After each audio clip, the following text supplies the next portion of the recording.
तो फिल्म की शुरुआत एक एनिमे कहानी से होती है जहां एक औरत को बच्चा पैदा करते हुए बहुत ज्यादा तकलीफ हो रही थी। आखिर डॉक्टर्स को मजबूरी में ऑपरेशन करना पड़ता है और जब बच्चा पैदा होता है तो उसे देखकर सब शॉक में रह जाते हैं। वो बच्चा डिफॉर्म था, उसके हाथ एक नॉर्मल इंसान के हाथ से कहीं ज्यादा बड़े थे। ये देखकर उसके मॉम डैड भी परेशान हो गए, लेकिन फिर उन्होंने फैसला किया कि वो उस बच्चे को बिल्कुल उसी तरह पालेंगे जैसे नॉर्मल लोग पालते हैं। कुछ सालों में वो बच्चा बड़ा हो गया और जब खेलने के लिए अपने ही जैसे बच्चों के पास गया तो सभी बच्चों ने उसके बड़े बड़े हाथों का मजाक उड़ाया। इन सभी ग्रुप में सिर्फ एक ही बच्ची थी जो उसका ख्याल रखती थी और दूसरों को भी उसे बुली करने से मना करती थी। उसका सॉफ्ट बिहेवियर देखकर सभी बच्चे उसे भी बुली करने लग जाते हैं और ये देखकर उस बच्चे को बहुत ज्यादा गुस्सा आ जाता है। वो बुली करने वाले लड़के को पकड़कर नीचे गिरा देता है और उसका गला घोटना शुरू करता है। हाथ तो उसके पहले ही किसी नॉर्मल इंसान से कहीं बड़े थे, तो इन हाथों में जोर भी ज्यादा था। उसने इस बच्चे का गला कुछ इस तरह से दबाया कि जोर से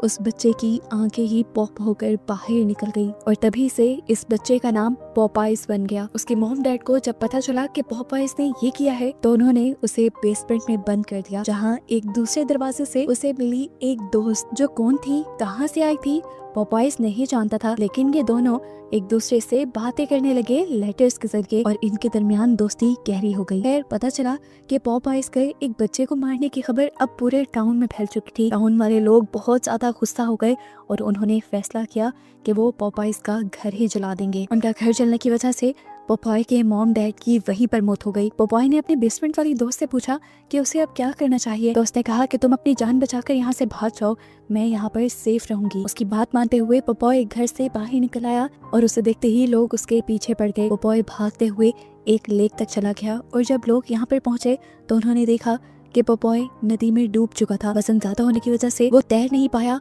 और नीचे गिरता चला गया और यहाँ सब लोगों को लगा कि पॉपॉय मर चुका है और किसी ने भी उसकी लाश को निकालने तक की कोशिश नहीं की और सब यहाँ से चले गए। खैर अब 15 साल का वक्त इस कहानी में गुजर जाता है और ओरिजिनल मूवी स्टार्ट हो जाती है। हम 3 यूट्यूबर्स को देखते हैं जो पॉपॉयज के घर के पास ही अपनी हॉन्टिंग वीडियो शूट करने के लिए आए हुए थे।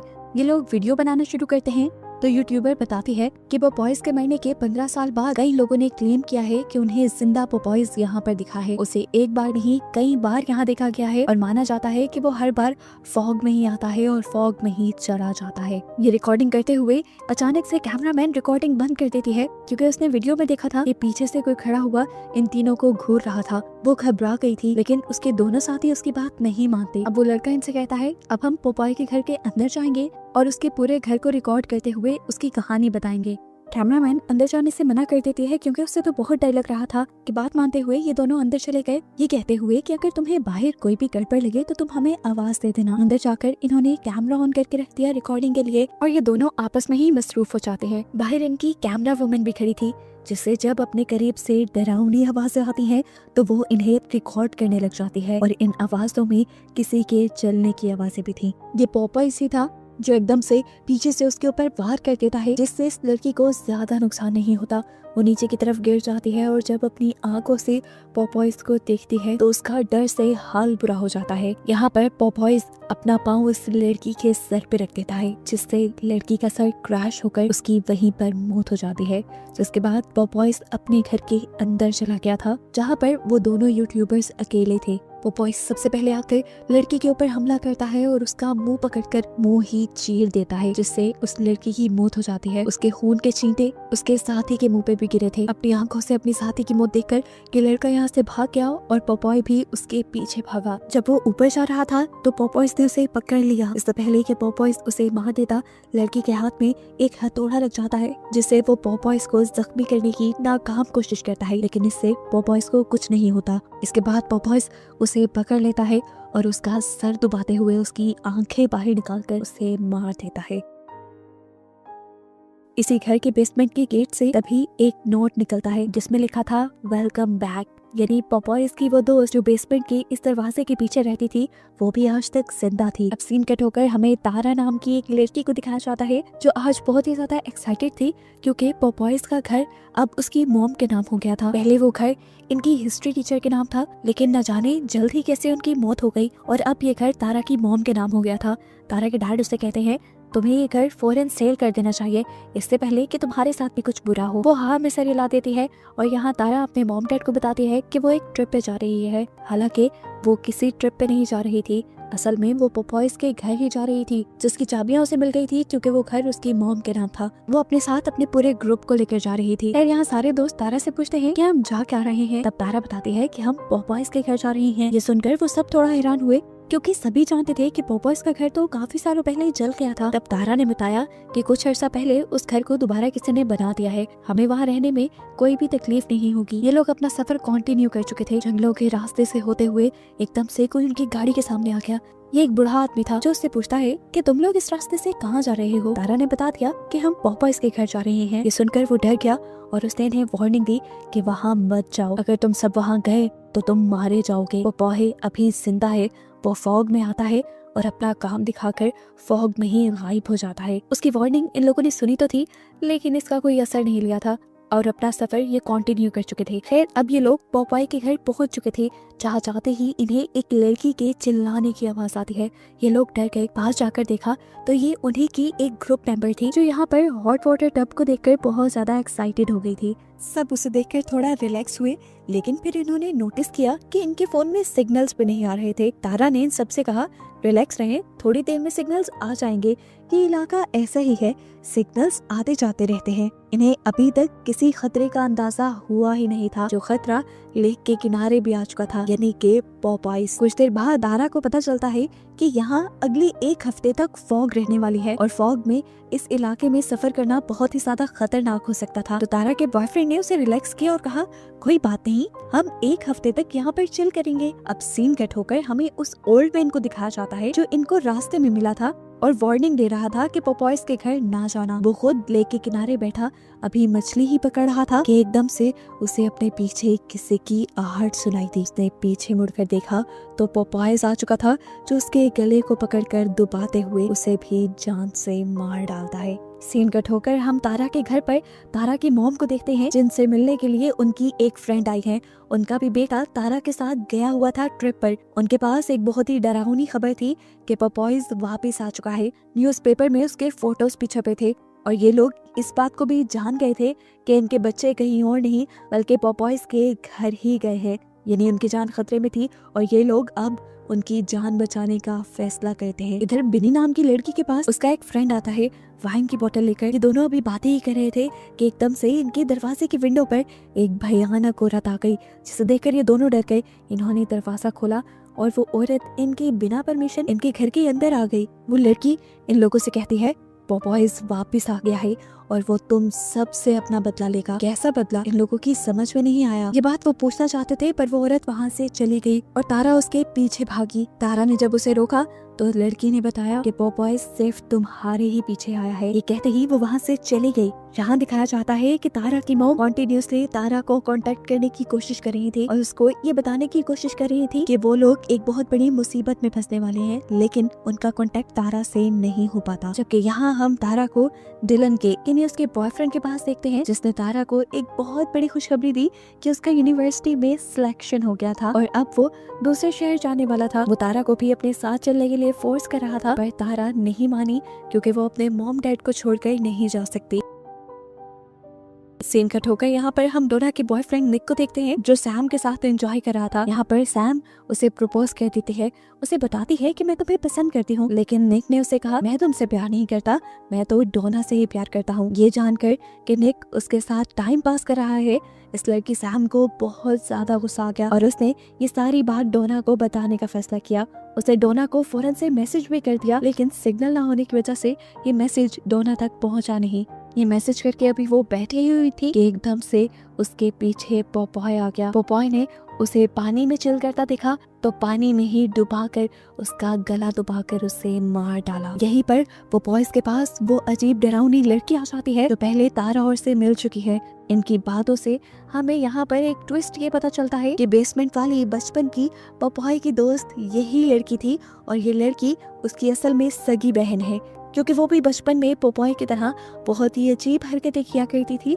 इसीलिए उसके मॉम डैड उसे बेसमेंट में बंद करके रखते थे और इनके इरादे अभी भी नहीं बदले थे। ये लड़की पोपॉय से कहती है हम एक एक करके सब लोगों को मार डालेंगे और पोपॉय यहाँ हाँ में सर हिलाता है। सुबह होने पर सभी लोग सैम के बारे में पूछ रहे थे जिसे रात ही पोपॉय ने मारा था। तो उसके बारे में निक ने झूठ बोल दिया कि वो तो शाम में ही चली गई है।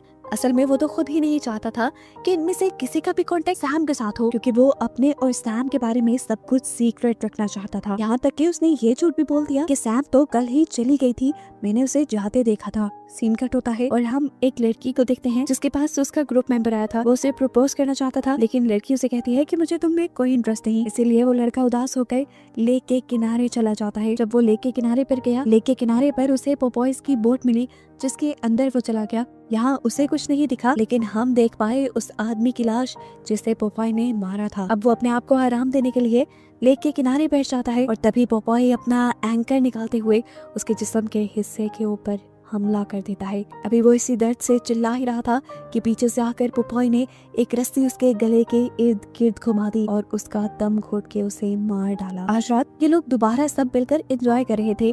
डोना सबकी पिक्चर्स ले रही थी और तभी डोना के फोन में सिग्नल्स आ गए और उसे सैम का वो मैसेज मिल गया जिसमें उसने लिखा था कि निक उसे धोखा दे रहा है। ये सुनकर वो टूट गई और यहाँ से जाने लगी। निक भी ये बात जान गया था कि उसे किस चीज ने डिस्टर्ब किया है। वो उसे मनाने के लिए पीछे जाता है पर डोना अब उसकी एक नहीं सुनना चाहती थी। निक ने उसे समझाने की कोशिश की कि वो उसी से प्यार करता है, उसी से शादी करना चाहता है, लेकिन डोना उसकी सुनी बगैर चली गई और गुस्से में निक यहीं पर मुक्के मारने लगा। इसी सब में उसका ध्यान भटकाया एक कैन ने। ये स्पिनिच कैन था। उसने स्पिनिच का कैन उठाकर देखा, उसे समझ नहीं आया ये यहाँ आया कैसे। अभी वो ये सब सोच रहा था कि पीछे से पोपॉय ने उसके ऊपर हमला कर दिया। निक भी कम स्ट्रॉन्ग नहीं था, उसने पोपॉय से लड़ने की कोशिश की, लेकिन पोपॉय के हाथ उससे कहीं ज्यादा स्ट्रॉन्ग थे। पोपॉय ने उसकी सारी कोशिशों को नाकाम बना दिया और उसके बाद उसका मुंह एक टूटी हुई लकड़ी में धंसा कर उसे भी मार डाला। अब डोना जो निक से दूर गई थी उसे भी एहसास हुआ कि उसे निक पर इतना ज्यादा गुस्सा नहीं करना चाहिए था। वो उससे माफी मांगने के लिए जब वापस आई तो वहाँ पर मौजूद उसे निक की लाश दिखी, जिसे देखते ही वो टूट गई। एकदम से विंडो पे एक भयानक चेहरा आया, उसी क्रीपी लेडी का, यानी पोपॉय की बहन का, जिसे देखकर वो एकदम से साइड पे हो गई। उसे यहाँ से भागना चाहिए था पर वो वहाँ पे खड़ी थी।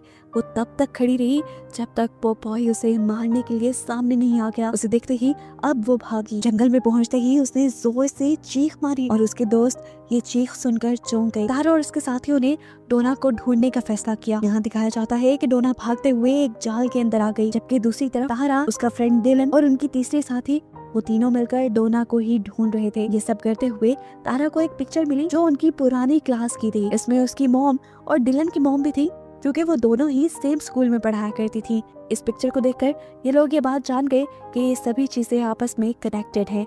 अभी ये लोग ये बातें कर ही रहे थे कि इन्हें दोबारा अपनी साथी यानी डोना की चिल्लाने की आवाज आई और इन्होंने देखा कि पोपॉय ने डोना को एक जाल में बांधा हुआ था और एक थ्रेशर कटर से उसको काट डाला। ये सब अपनी आंखों से देखकर ये लोग चौंक गए। कैथी तो बहुत ज्यादा घबरा गई। यहाँ तक कि जब ये लोग बचकर भागने की कोशिश कर रहे थे तो कैथी गिर गई। इससे पहले कि पोपॉयज उसके पास आता, इनके पास कोई गाड़ी आकर रुकती है जिसके अंदर तारा के मॉम, डैड और डिलन की मॉम थी जो अपने बच्चों को यहाँ बचाने आए थे। इन तीनों को यहाँ देखते ही पोपॉय जैसे गुस्से से पागल हो गया।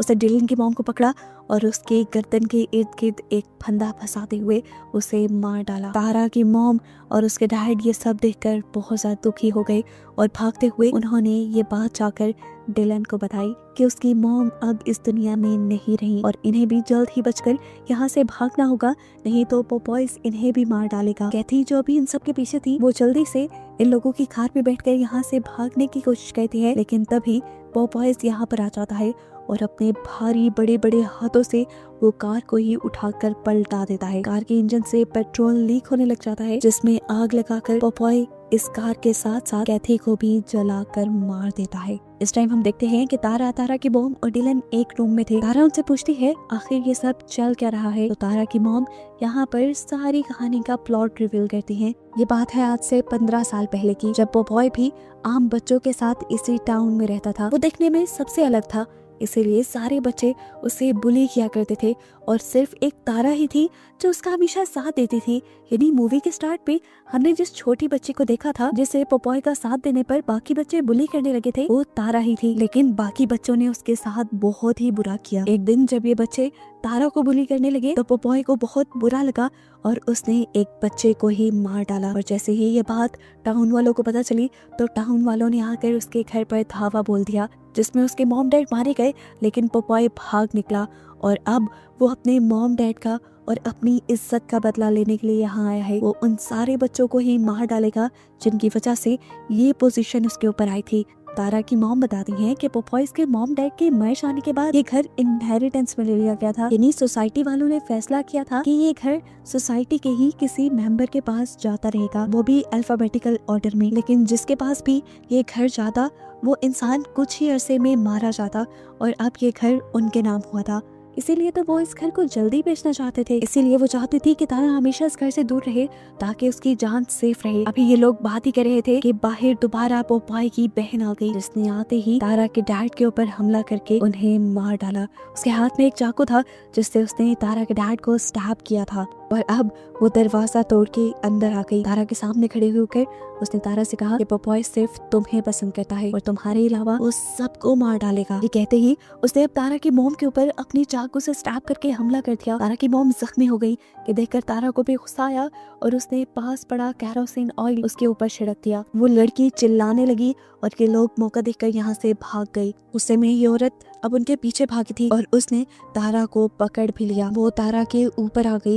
इससे पहले कि वो तारा को स्टैब करके मार देती, पीछे से डिलन वहाँ पर आग लगा देता है। कैरोसिन ऑयल उसके ऊपर पहले ही डला हुआ था। आग तेजी से भड़क गई और वो लड़की मारी गई। वो बॉय जब तक यहाँ पर आया उसकी बहन मर चुकी थी।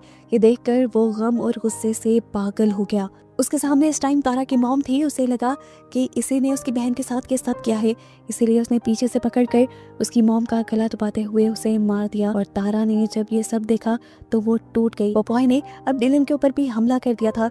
वो डिलन को इससे पहले कि मार देता, तारा ने होशियारी दिखाई और एक ट्रक के ऊपर चढ़कर उसे चलाते हुए उसने पोपॉय के ऊपर चढ़ा दिया, जिससे पोपॉय मर गया और ये दोनों बच गए। इतने सारे लोगों में सिर्फ ये 2 लोग ही बचे थे। अब तक सुबह भी हो चुकी थी। ये लोग टाउन से बाहर जाने की प्लानिंग ही कर रहे थे, लेकिन उससे पहले ही पोपॉय दोबारा से आ गया और उसने अब तारा को पकड़ लिया। और बस यही दिखाते हुए ये कहानी यहाँ खत्म हो गई।